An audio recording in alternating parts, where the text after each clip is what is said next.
আসসালামু আলাইকুম রহমতুল্লাহ নাহমাদুহু ওয়া নুসাল্লি আলা রাসূলিহিল কারীম আম্মা বাদ। আজকের এই দর্সে আমরা আলোচনা করব যে সমস্ত আয়াত মিরাসের প্রেক্ষাপটে বা উত্তরাধিকারী প্রেক্ষাপটে নাজিল হয়েছে এবং কোন কোন প্রেক্ষাপটে নাজিল হয়েছে এবং এই আয়াতের শান নুজুল এবং প্রাসঙ্গিক যে আলোচনা রয়েছে আজকের এই দর্সে আমরা আলোচনা করব। আল আয়াতুল্লাতী নাযালাত ফি আহকামিল মিরাস, যে সমস্ত আয়াত আহকামুল ফারায়েজ বা মিরাজ সংক্রান্ত বিষয়ে যে সমস্ত আয়াত নাজিল হয়েছে তা নিয়ে আলোচনা আজকের এই দর্স। সাবাবু নুজুলি আয়াতিল মাওয়ারিস, কি কারণে মিরাজের আয়াত নাজিল হয়েছে। মিরাজের আয়াত নাজিল হওয়ার যুক্তিসঙ্গত অনেক কারণ রয়েছে, তার মধ্যে আমরা হাদিসের মাধ্যমে আমরা জানবো যে কোন প্রেক্ষাপটে মিরাজের আয়াত এসেছে। রুইয়া ফি আয়াতিল মিরাসি রিওয়ায়াতুন আদিদা, মিরাসের যে সমস্ত আয়াত নাজিল হয়েছে কি কি কারণে নাজিল হয়েছে সেই সম্পর্কে অনেক রেওয়ায়াত আসছে, সেই সম্পর্কে অনেক বর্ণনা হাদিস এসেছে। মিনহা, তন্মধ্য থেকে প্রসিদ্ধ হলো মা হুয়া ফি সহিহাইন, যেটা সহিহ বুখারী এবং মুসলিম অর্থাৎ হাদিসের দুই শায়খ তাদের সহিহ কিতাবের মধ্যে বা সহিহাইনের মধ্যে আলোচনা করেছেন। সেটি হলো ওহিয়া আন্না ইমরাআতা সাদ ইবনে রাবিয়া জাআত রাসূলুল্লাহ সাল্লাল্লাহু আলাইহি ওয়াসাল্লাম বিইবনাতাইহা মিন সাদিন, আল্লাহ রাসূল সাল্লাল্লাহু আলাইহি ওয়াসাল্লামের দরবারে সাদ ইবনে রবি রাদিয়াল্লাহু তাআলা আনহু এর স্ত্রী তিনি আসলেন তার দুই মেয়েকে নিয়ে। যে দুই মেয়ে সাদের ঔরসজাত, সাদ থেকে বা সাদের বংশ থেকে বা সাদের মাধ্যমে দুনিয়াতে এসেছে, তার সন্তান তার দুই মেয়েকে নিয়ে আসলেন আল্লাহ রাসূল সাল্লাল্লাহু আলাইহি ওয়াসাল্লামের কাছে। ফাকালাত, এবং তিনি বললেন, ইয়া রাসূলুল্লাহ হাতানা ইবনাতা সাদ ইবনে রাবিয়া, এই হলো দুটি মেয়ে সাদ ইবনে রবি এর দুই মেয়ে দুই সন্তান। কুতিলা আবুহুমা মাআকা ইয়াউমা উহুদিন শাহীদান, যে তার পিতা অর্থাৎ সাদ ইবনে রবি তিনি আপনার সাথে উহুদ যুদ্ধে অংশগ্রহণ করেছিল এবং তিনি সেখানে শহীদ হয়েছেন। ওয়া ইন্না আম্মাহুমা আখাযা মালাহুমা ফালাম ইয়াদা লাহুমা মালান, যে তার যে চাচা রয়েছে তাদের দুজনের যে চাচা রয়েছে তারা তাদের দুজনের মালকে গচ্ছিবদ্ধ করে রেখেছে, আটকে রেখেছে, তারা তাদের মালকে তার বাতিজিকে দিচ্ছে না। ওয়ালা ইউনকিহানা ইল্লা বিমালিন, এবং তাদের বিবাহ শাদীও দেওয়া যাবে না মাল ছাড়া, এবং তাদের জীবন ধারণের জন্য মাল প্রয়োজন।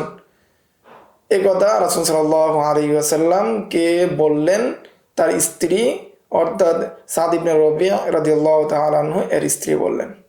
এর প্রেক্ষিতে ফাকালান নবী সাল্লাল্লাহু আলাইহি ওয়াসাল্লাম, এর প্রেক্ষিতে রাসূল সাল্লাল্লাহু আলাইহি ওয়াসাল্লাম বললেন, ইয়াকযিল্লাহু ফি যালিকা, যে এই বিষয়ে তুমি যে বিষয়টা আমার কাছে নিয়ে আসলে উত্তরাধিকারীর বিষয়ে তুমি আমাকে যে প্রশ্ন করলে বা অভিযোগ করলে সেই অভিযোগের ফয়সালা আল্লাহ তাআলা দিবেন, তুমি অপেক্ষা করো। ফানাজালাত আয়াতুল মাওয়ারিস, এর প্রেক্ষিতে মিরাসের যে আয়াত সেই আয়াত নাজিল হয়েছে। ইউসিকুমুল্লাহু ফি আওলাদিকুম লিযযাকারি মিসলু হাজ্জিল উনসাইন, যে আল্লাহ তাআলা তোমাদেরকে ওসিয়ত করছেন, উপদেশ দিচ্ছেন, তোমাদেরকে আদেশ করছেন তোমাদের সন্তানাদির ব্যাপারে, যে তারা একজন পুরুষের অধিকার হবে, একজন পুরুষ সম্পত্তি পাবে একজন মহিলার দ্বিগুণ, বা একটি ছেলে মৃত ব্যক্তির ছেলে সম্পদ পাবে তার যদি মেয়ে থাকে সেই মেয়ের দ্বিগুণ। ফারসালা রাসূলুল্লাহ সাল্লাল্লাহু আলাইহি ওয়াসাল্লাম ইলা আম্মিহিমা ফাকাল, এবং রাসূল সাল্লাল্লাহু আলাইহি ওয়াসাল্লাম তার চাচার নিকট এই বলে সংবাদ পাঠালেন যে আতি ইবনাতাই সাদিন আসুলুসাইন, যে তুমি হে চাচা বা সাদ ইবনে রবি এর ভাই, তুমি তোমার বাতিজি যারা রয়েছে দুজন বাতিজি রয়েছে তাদেরকে তুমি সুলুসান দাও। ওয়ালি উম্মিহা আসুমুন, এবং তার মাকে তার সম্পত্তির অষ্টমাংশ দিয়ে দাও। ওমা বাকিয়া ফাহুয়ালাক, এই অংশ দেওয়ার পরে যে সমস্ত অংশ থাকবে, যতটুকু অংশ থাকবে সেটা তোমার অধিকার, তোমার হকদার, তুমি সেটা ভোগ করতে পারো, সেটা আল্লাহ তাআলার পক্ষ থেকে তোমার জন্য নির্ধারিত হয়েছে। এই বলে আল্লাহ রাসূল সাল্লাল্লাহু আলাইহি ওয়াসাল্লাম একজন সাহাবীকে পাঠালেন এবং তিনি সে সংবাদ দিলেন, এবং সেই সংবাদ অনুযায়ী রাসূলের আদেশ অনুযায়ী তাদেরকে সেই উত্তরাধিকারী সম্পদ বন্টন করে দেওয়া হয়েছে। এই ছিল প্রেক্ষাপট, অর্থাৎ মিরাসের আয়াত নাজিল হওয়ার প্রেক্ষাপট বা শানে নজুল।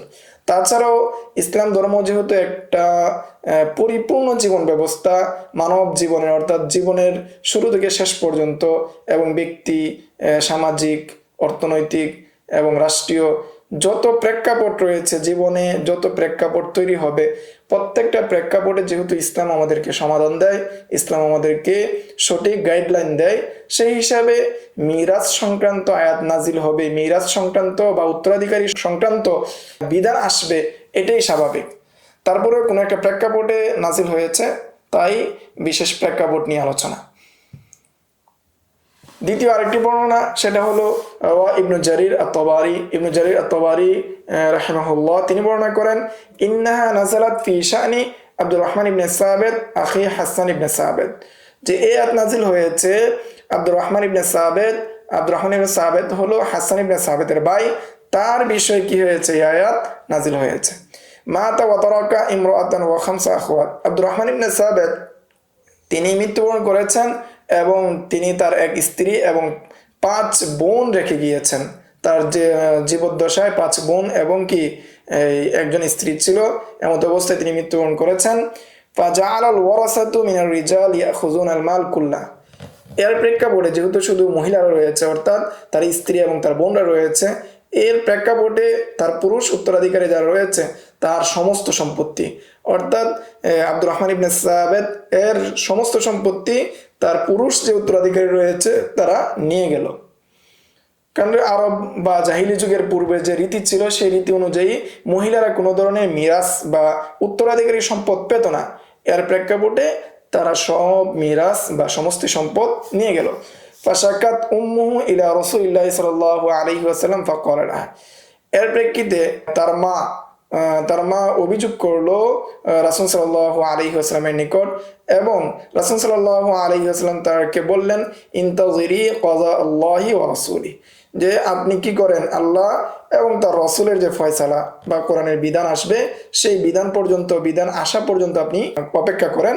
ফানাজালাত আয়াতুল মাওয়ারিস, এর প্রেক্ষিতে এই মিরাসের আয়াত নাজিল হয়েছে। ওয়াল মা'না, এর অর্থ হলো আন্নাল আয়াতা নাযালাত বিসাবাবি হিরমানিন নিসা মিনাল মিরাস ক্বাবলাল ইসলাম। তো এই দুটা হাদিস থেকে আমরা বুঝতে পারি যে মিরাসের আয়াত নাজিল হয়েছে একমাত্র এই জন্য যে ইসলাম আসার পূর্বে নারীরা মিরাস বা উত্তরাধিকারী সম্পদ থেকে তারা কি ছিল, মাহরুম ছিল। এই জন্য এই প্রেক্ষাপটে কি হয়েছে, এই আয়াত নাজিল হয়েছে। ইয কানাতিল মারআতু ক্বাবলা আন তুশরাকা শামসুল ইসলাম লা তু'তা শাইআন মিনাল ইরস, যে ইসলামের সূর্য উদিত হওয়ার পূর্বে, অর্থাৎ ইসলাম আসার আগে মহিলাদেরকে কোনো কিছুই কি দেওয়া হতো না, উত্তরাধিকারী সম্পত্তি থেকে কোনো কিছু দেওয়া হতো না। কেন দেওয়া হতো না? বিহুজ্জাতি আন্নাহা লা তুকাতিলু ওয়া লা তাদফাউ আনিল হিমা, যে এই দলিলের ভিত্তিতে, এই যুক্তির ভিত্তিতে তারা বলতো যে মহিলারা কি করে না, যুদ্ধ করে না, এবং তারা যে দেশ রক্ষা বা জাতি গোষ্ঠী রক্ষা করার ক্ষেত্রে তারা কোনো অবদানও রাখে না। যেহেতু তারা কোনো কিছুর ক্ষেত্রে অবদান রাখে না, সেই জন্য তারা কি করবে না, তাদেরকে কোনো ধরনের সম্পত্তি দিবে না। ওয়াকানাল আরবু ইয়াকুলুনা, এবং তাদের মধ্যে, অর্থাৎ আরবদের মধ্যে একটা কথা প্রসিদ্ধ ছিল এবং তারা এই কথা বলে বেড়াতো, কাইফা নুআতিল মিরাসা মান লা ইয়ারকাবু ফারাসান ওয়া লা ইয়াহমিলুহু সিলা, যে আমরা কিভাবে তাদেরকে কি দিব, মিরাসের অংশ দিব, উত্তরাধিকারী অংশ দিব, যে কি করতে পারে না, ঘোড়ায় আরোহণ করতে পারে না, যে অস্ত্র বহন করতে পারে না, ওয়ালা ইয়াকাতিলু আদুওয়ান, যে শত্রুদের মোকাবেলা করতে পারে না, শত্রুদের মোকাবেলা করে না, তাকে কিভাবে আমরা মিরাস দিব। ফাকানু ইয়ামনাউনাল মারআতা মিনাল ইরসি কামা ইয়ামনাউনা তিফলা সগীর, ফলে তারা ছোট বাচ্চাকে যেভাবে তারা উত্তরাধিকারী সম্পত্তি থেকে বঞ্চিত রাখতো, উত্তরাধিকারী সম্পত্তি দিত না, তেমনি ভাবে তারা মহিলাদেরকেও কোনো ধরনের উত্তরাধিকারী সম্পত্তি থেকে কোনো ধরনের অংশ দিত না। এর প্রেক্ষাপটেই মূলত এই বিধান এসেছে, অন্যথায় হয়তো বিধান আসার প্রয়োজন ছিল না। এর মাধ্যমে বোঝা যাচ্ছে যে ইসলাম আসার মাধ্যমে মহিলাদেরকে বা নারীদেরকে অধিকার দিয়েছেন, যে অধিকার তাদের ছিল না। বর্তমান নারীবাদ যেটা রয়েছে বর্তমান আমাদের সময়ে বিশ্বের মধ্যে, সেটা আমাদের জন্য অভিশাপ। কোনোভাবেই সেটা নারী মুক্তির জন্য আসেনি, বরং সেটা নারীদেরকে তার অবস্থান থেকে, তার মর্যাদা থেকে নিম্নে নামানোর জন্য এসেছে, তাদেরকে উঁচু করার জন্য আসেনি। জাতি শরিয়াতুল ইসলামিয়াতুল আদিলাতু ফাআবতালাত হাদিহিল আদাতুল জাহিলিয়া, যে ফলে ইসলামী শরীয়ত আসলো এবং ইনসাফপূর্ণ যে ইসলামী শরীয়ত বা বিধিবিধান আসলো, এবং জাহিলি যুগের যে অভ্যাস, যে আদত, সেটাকে কি করলো, বাতিল করলো। ওয়া নাযালা কাউলুহু তাআলা ফি সূরাতিন নিসা, এবং আল্লাহ সূরাতুন নিসার মধ্যে, সূরাতুন নিসার 11 নম্বর আয়াতের মাধ্যমে আল্লাহ তাআলা সেটাকে কি করে দিলেন, বাতিল করে দিলেন এবং মহিলাদের জন্য অংশ নির্ধারণ করে দিলেন। ওয়াকাদ সাবাতা যালিকা ফি সহিহুল বুখারী আইযান, এই বিষয়টা সহিহ বুখারীর মধ্যেও কি স্পষ্টভাবে এসেছে, তা হলো ওয়া কানাতিন নিসাউ লা ইউতাইনা মিনাল মিরাসি শাইআন, যে মহিলাদেরকে কোনো প্রকার মিরাসে কি দেওয়া হতো না। ওয়ালা ইউতা লাহুন্না মিন মিরাসি আজওয়াজিহিন্না আও আবাইহিন্না শাইআন, তাদেরকে মিরাস থেকে অর্থাৎ তাদের স্বামীদের মিরাস থেকে এবং তাদের বাবার মিরাস থেকে কোনো কিছুই কি দেওয়া হতো না। এটা জাহিলি যুগের একটা স্বাভাবিক রীতি বা এটা যুগ যুগ ধরে চলে আসছিল এভাবে। ফাজাতি শরিয়াতুস সামাহাতু বিহাদিল আয়াতিল কারীমা, ফলে ইসলামী যে শরীয়ত সেটার উদারতার মাধ্যমে, এই আয়াতের মাধ্যমে তুকাররিরু লাহুন্না হাক্কান সাবিতান ফিল মিরাস, তাদের জন্য যে মিরাসের মধ্যে তাদের প্রকৃত যে হক সেটাকে নির্ধারণ করা হলো। ইয়াখুযুনাহু বিইজ্জাতিন ওয়া কারামাতিন, ফলে তারা সম্মানের সাথে তারা উত্তরাধিকারী সম্পদ পাচ্ছে, নিতে পারছে। কারো কাছে ধরনা দিতে হচ্ছে না, কারো কাছে বলতে হচ্ছে না যে আমাকে এটা দেন, আমাকে এটা দেন, ভাইয়ের কাছে বলতে হচ্ছে না, বাবার কাছে বলতে হচ্ছে না, বা তার উত্তরাধিকারী সম্পদ যার কাছে পাবে তার কাছে বারবার যেতে হচ্ছে না, তার জন্য নির্ধারিত হয়ে গেল। ওয়ালা মিন্নাতা ফীহি লিআহাদিন আলাইহিন্না, এই ক্ষেত্রে অর্থাৎ মহিলাদের উপর কারো কি নাই, এখানে এই মিন্না নাই, কারো ইহসান নেই, বরং এটা আল্লাহ তাআলার ইহসান। ওয়ালাইসা ইহসানান মিনান নাস, এটা মানুষের কোনো ইহসান না, কোনো নারীবাদ প্রকল্পের কোনো ইহসান না। বাল হুয়া ইহসানুল্লাহি তাআলা আলাইহিন্না, বরং এটা আল্লাহ তাআলার পক্ষ থেকে ইহসান। ফালিল্লাহুল হামদু ওয়া লাহুশ শুকর, এটা আল্লাহ তাআলার জন্য, অর্থাৎ এই মহিলাদের জন্য আল্লাহ তাআলা যে উত্তরাধিকারী সম্পদ নির্ধারণ করে দিয়েছেন, তার জন্য আমাদের বা আমাদের জন্য অর্থাৎ পুরুষ এবং নারী সবার জন্য আল্লাহ তাআলা উত্তম উত্তরাধিকারী সম্পদ যে দিয়েছেন, সেজন্য আল্লাহ তাআলার শুকরিয়া এবং কৃতজ্ঞতা। এখন আমরা জানবো যে কোরআনের মধ্যে যে সমস্ত হালাত এসেছে সে সমস্ত হালাত নিয়ে আমরা জানবো, সংক্ষেপে জানবো কোরআন আয়াতের মাধ্যমে। প্রথমে আমরা জানবো আহওয়ালুল বানিন ওয়াল বানাত, অর্থাৎ ছেলে এবং মেয়ের যে সমস্ত অবস্থা, যে সমস্ত হালাত এসেছে কোরআনের মধ্যে, তা হলো কওলুহু তাআলা, আল্লাহ তাআলার বাণী, যে প্রথমে আল্লাহ তাআলা মিরাসের আয়াত যেটা প্রসিদ্ধ আয়াত সেটা হলো ইউসিকুমুল্লাহু ফি আওলাদিকুম লিযাকারি মিসলু হাজ্জিল উনসাইন, সূরাতুন নিসা আয়াত নাম্বার 11। এখানে আল্লাহ তাআলা ছেলে এবং মেয়ে অর্থাৎ মৃত ব্যক্তির ছেলে মেয়ে অংশ নির্ধারণ করেছেন। প্রথম যে আমরা স্লাইডের মধ্যে দেখতে পাচ্ছি, প্রথম যে সূরাটা, মৃত ব্যক্তির দুজন সন্তান রয়েছে, একজন হলো ছেলে ইবন আর দ্বিতীয় জন হলো মেয়ে বিন্ত। তাহলে এদের অংশ কি হবে, এই আয়াতের মাধ্যমে আমরা জানতে পেরেছি যে সেটা হলো দুআফুল উনসা, অর্থাৎ উনসার কি দ্বিগুণ, অর্থাৎ মেয়ে যতটুকু পাবে সেটা হলো মেয়ে যতটুকু হবে তার চেয়ে ডাবল পাবে ছেলে, এবং ছেলে যতটুকু হবে তার অর্ধেক পাবে মেয়ে। দিআফুল উনসা অর্থাৎ মেয়ের দ্বিগুণ, নিসফুজ যাকার অর্থাৎ পুরুষের অর্ধেক। দ্বিতীয় যে মাসালা বা দ্বিতীয় যে একটা সূরা নিয়ে আলোচনা করা হয়েছে তার মধ্যে রয়েছে ইবনুল ইবিন অর্থাৎ নাতি, বিনতুল ইবিন ছেলের ঘরের নাতনি, ছেলের ঘরের নাতি, ছেলের ঘরের নাতনি।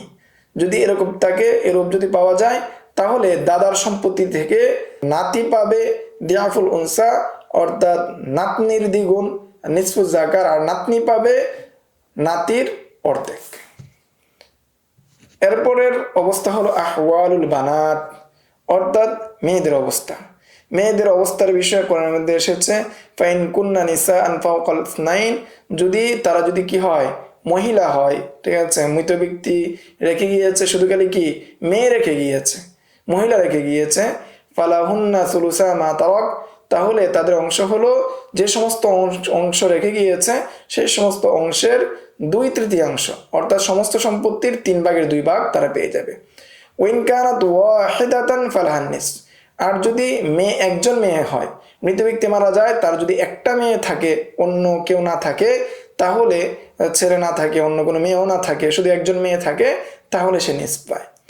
তো প্রথম সূরাতে আমরা আল আমসিলা অর্থাৎ প্রথম যে সূরাতে মাসআলা রয়েছে তার মধ্যে আমরা উদাহরণ দেখতে পাচ্ছি বিন্ত এবং বিন্ত, অর্থাৎ দুটি মেয়ে রয়েছে, যেমন একজন ব্যক্তি মারা গিয়েছে আব্দুল্লাহ, আব্দুল্লাহর দুজন মেয়ে রয়েছে, দুজন মেয়ে সমস্ত সম্পত্তির সুলুসান পাবে, 3 ভাগের 2 ভাগ পাবে, বাকি 1 ভাগ আল্লাহ তাআলার যে নির্ধারিত ব্যক্তি রয়েছে তারা পাবে। সেটা নিয়ে আমাদের সামনে বিস্তারিত আলোচনা হবে ইনশাআল্লাহ। তো যে সমস্ত হালাত নিয়ে আলোচনা করা হচ্ছে সমস্ত হালাতগুলো আমাদের মুখস্থ করে নিতে হবে। সামনে আমরা হালাতের তাফসিলি অর্থাৎ বিস্তারিত আলোচনা করবো ইনশাআল্লাহ। এর মধ্যে 2 নম্বর সূরা সেটা হলো যে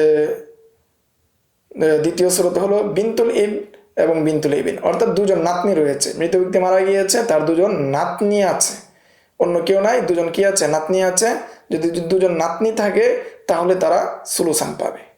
3 নম্বর সূরাতে মাসালা হলো বিনত এবং যদি মৃত ব্যক্তি মারা যায় আর যদি কোনো ব্যক্তি মারা যায় এবং তার যদি একটি মেয়ে থাকে আর যদি ছেলে সন্তান না থাকে, মেয়ে সন্তান না থাকে, তাহলে সে সমস্ত সম্পত্তির নিস পাবে, অর্থাৎ অর্ধেক পাবে। 4 নম্বর সূরা হলো যে বিনতুল ইবিন, অর্থাৎ যে ব্যক্তি মারা গিয়েছে বা মৃত ব্যক্তির শুধু একটি নাতনি আছে ছেলের ঘরে, তাহলেও সে সমস্ত সম্পত্তির অর্ধেক পাবে, বাকিটা তার অন্যান্য উত্তরাধিকারী যারা রয়েছে তাদের মধ্যে বন্টন করা দেওয়া হবে। এরপর অবস্থা হলো আহওয়ালুল আবওয়াইন, অর্থাৎ মাতা পিতার অবস্থা। মাতা পিতার অবস্থার বিষয়ে বা মাতা পিতা সম্পর্কে কোরআনের মধ্যে এসেছে কওলুহু তাআলা, আল্লাহ তাআলা বাণী, ওয়ালি আবওয়াইহি লিকুল্লি ওয়াহিদিম মিনহা আসুদুস, যে যদি মাতা পিতা হয় তাহলে প্রত্যেকে কি পাবে? সুদুস পাবে। মিমা তারক, যে সমস্ত অংশ মৃত ব্যক্তি রেখে যাবে বা তার সন্তান রেখে যাবে সেই সমস্ত অংশের বা সেই সমস্ত সম্পত্তির সে সুদুস পাবে। ইনকানা লাহু ওয়ালাদুন, যদি মৃত ব্যক্তির সন্তান থাকে, অর্থাৎ মৃত ব্যক্তির সন্তানের সাথে যদি মা বাবা কি হয়? উত্তরাধিকারী হয় বা মা বাবা জীবিত থাকে, তাহলে মা বাবা উভয়জন কিভাবে সুদুস পাবে। ফাইন লাম ইয়াকুন লাহু ওয়ালাদুন, যদি সন্তান যদি থাকে, আর যদি সন্তান না থাকে, ফাইন লাম ইয়াকুন লাহু ওয়ালাদুন, যদি সন্তান না থাকে, অর্থাৎ মৃত ব্যক্তি যে তার যদি কোনো সন্তান না থাকে, শুধু বাবা মা রয়েছে এমন যদি হয়, তাহলে ওয়ারিসাহু আবওয়াহু, তাহলে এমত অবস্থায় যদি মাতা পিতাই কি হয়? উত্তরাধিকারী হয়। ফালি উম্মিহি আসুলুস, তাহলে তার মা সুলুস পাবে। ফাইন কানা লাহু ইখওয়াতুন, যদি তার কি থাকে? একজন বোন থাকে, ফালি উম্মিহি আসুদুস, তাহলে তার মা কি পাবে? সুদুস পাবে। আমসিলা, উদাহরণ হলো 1 নম্বর উদাহরণ। 1 নম্বর উদাহরণের মধ্যে দেওয়া আছে একজন মৃত ব্যক্তি, তার বাবা আছে, মা আছে এবং একটি মেয়ে আছে। এমত অবস্থায় বাবা এবং মা যেহেতু তার সন্তানাদির সাথে তারা 2জন, এই অবস্থায় তারা উভয়জন সুদুস পাবে, অর্থাৎ মেয়ে পাবে সমস্ত সম্পত্তির অর্ধেক এবং পিতা এবং মাতা পিতাও পাবে সুদুস এবং মাও পাবে কি? সুদুস। এরপরে 2 নম্বর সূরাতে মাসালা হলো মৃত ব্যক্তি তার কি বাবা এবং মা আছে, অন্য কেউ নাই। যদি বাবা এবং মা যদি থাকে, অন্য কেউ যদি না থাকে, তাহলে এমত অবস্থায় মা পাবে সুলুস আর পিতা যেহেতু এখানে আর কেউ নাই, সে আসাবা হিসেবে বাকি সমস্ত সম্পত্তি পেয়ে যাবে। 3 নম্বর সূরা, যদি মৃত ব্যক্তি মারা যায়, তার 2জন ভাই থাকে, আখুন এবং মা থাকে। যদি 2জন ভাই থাকে এবং কি থাকে? মা থাকে, তাহলে এমত অবস্থায় সে কিভাবে? মা পাবে সুদুস এবং বাকি 2 ভাই আসাবা হিসাবে বা বাকি সমস্ত উত্তরাধিকারী সম্পত্তি পেয়ে যাবে।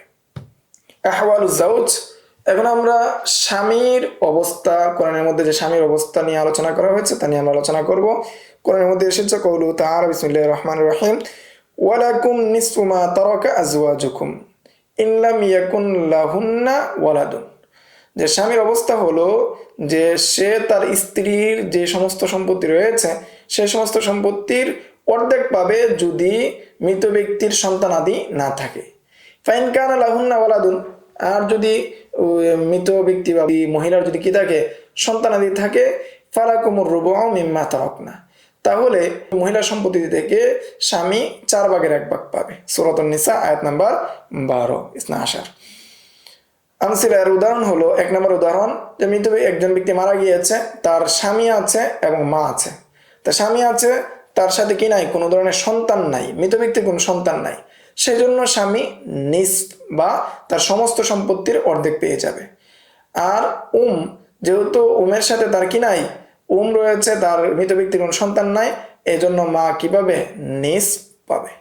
দ্বিতীয় স্রোতে মাসালা যেটা আনা হয়েছে সেটা হলো মৃত ব্যক্তির স্বামী আছে এবং মেয়ে আছে। স্বামী সাথে যেহেতু মৃত ব্যক্তির কি আছে, সন্তান আছে, সেই জন্য স্বামী পাবে রুবু অর্থাৎ চতুর্থাংশ এবং মেয়ে পাবে নিস অর্থাৎ অর্ধেক। এখন আমরা জানবো আহওয়ালুজ জাওজা, স্ত্রীদের অবস্থা, স্ত্রীদের হালাত। কোরআনের মধ্যে এসেছে কওলুহু তাআলা বিসমিল্লাহির রহমানির রহিম ওয়ালাহুন্না রুবু মিম্মা তারাকতুম ইন লাম ইয়াকুন লাকুম ওয়ালাদ। যদি তোমাদের সন্তান আদি না থাকে তাহলে তোমাদের যে পরিমাণ সম্পত্তি রেখে যাও, যা তোমরা রেখে যাও, তার থেকে তারা রুবু পাবে। ফাইন কানা লাকুম ওয়ালাদুন, যদি তোমাদের সন্তান আদি থাকে, ফালাহুন্না সুমুন, তাহলে তারা অষ্টমাংশ পাবে অর্থাৎ 8 ভাগের 1 ভাগ পাবে।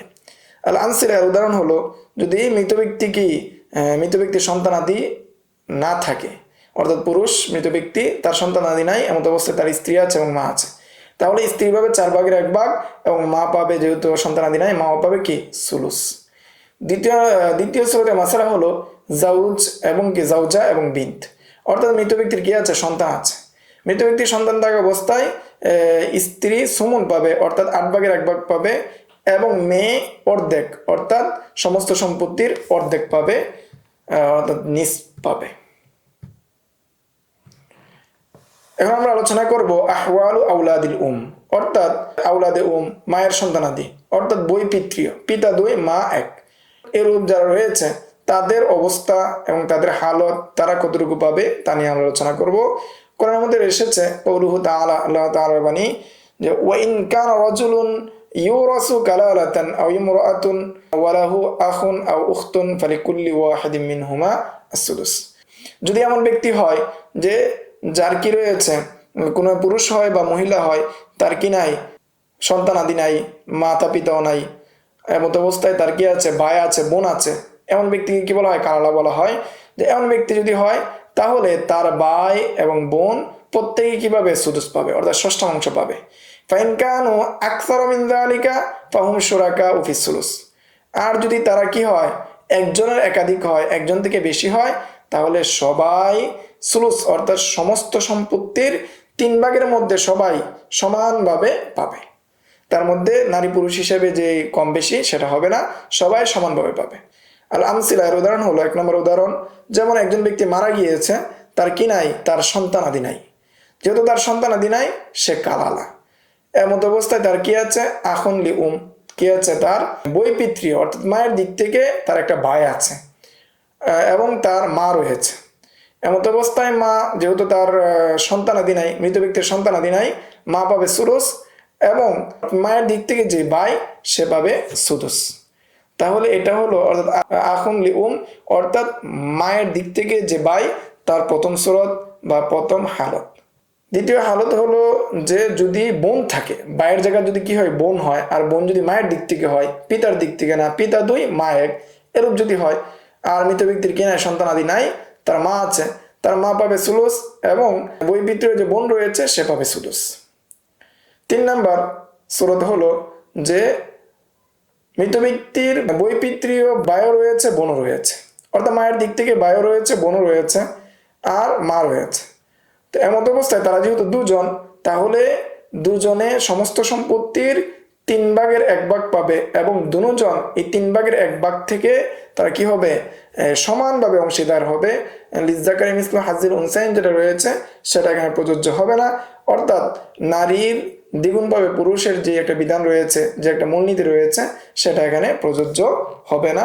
এই ক্ষেত্রে 2 জন সমান সমান পাবে, যেহেতু তারা এখানে বই পিতৃ অর্থাৎ মায়ের দিক থেকে ভাই বোন, তারা সমান সমান পাবে। এখন আমরা জানবো আহওয়ালুল আখওয়াত অর্থাৎ ভাই বোনদের যে হালত রয়েছে, ভাই বোনদের যে অবস্থা রয়েছে তা নিয়ে। সাওয়াউন কানাত শাকিয়াকাতান আও লিআবিন, চাই তারা কি হোক, আপন হোক অর্থাৎ সহোদর হোক অথবা বাবার দিক থেকে হোক। যদি সহোদর হয় সমস্যা নাই, যদি বাবার দিক থেকে হয় তাও সমস্যা নাই, উভয়জনের জন্য কি একই হুকুম। অর্থাৎ আমাদের দেশে যদিও এখানে কি বলা হয়, সৎ ভাই সৎ বোন বলা হয়, কিন্তু ইসলামের পরিভাষায় বাবা যদি এক হয় তাহলে তাদের ক্ষেত্রে কি ভিন্নতা নেই, এক। যেহেতু বাবা এক, বংশ এক, ঔরস এক, তাহলে এখানে ভিন্নতা নেই, মা যদিও ভিন্ন। কওলুহু তাআলা, আল্লাহ তাআলার বাণী, ইস্তাফতুনাকা কুলিল্লাহু ইফতিকুম ফিল কালালা, যে তারা আপনার নিকট বিভিন্ন মিরাস সম্পর্কে প্রশ্ন করে, যে আপনি বলে দেন যে কালালা সম্পর্কে আল্লাহ তাআলা বিধান দিচ্ছেন, ফতোয়া দিচ্ছেন। ইনিমরাউন হালাকা লাইসা লাহু ওয়ালাদুন ওয়া লাহু উখতুন, যে যদি কোনো ব্যক্তি মৃত্যুবরণ করে এমত অবস্থায় তার সন্তান না থাকে, এমত অবস্থায় তার বোন রয়েছে, যদি বোন থাকে, আপন বোন থাকে, উক্তের শাকীকা থাকে, অথবা তার বাবার দিক থেকে বোন থাকে, বাবার দিক থেকে বোন মানে বংশীয় বোন থাকে, ফালাহা নিসফু মা তারাক, তাহলে ওই বোন যে সমস্ত অংশ রেখে যাবে, যে ব্যক্তি মারা যাবে, ওই বোনের জন্য সমস্ত সম্পত্তির নিসফ থাকবে। ওয়াহুয়া ইয়ারিসুহা ইন লাম ইয়াকুন লাহা ওয়ালাদ, যদি তার কি না থাকে, মৃত ব্যক্তির কোনো সন্তান না থাকে। ফাইন কানাতাস নাতাইনে ফালাহুমা সুলুসা মা তারাক, যদি তারা একাধিক হয়, একের অধিক হয়, তাহলে তারা সমস্ত সম্পত্তির 2/3 অর্থাৎ 3/2 পেয়ে যাবে।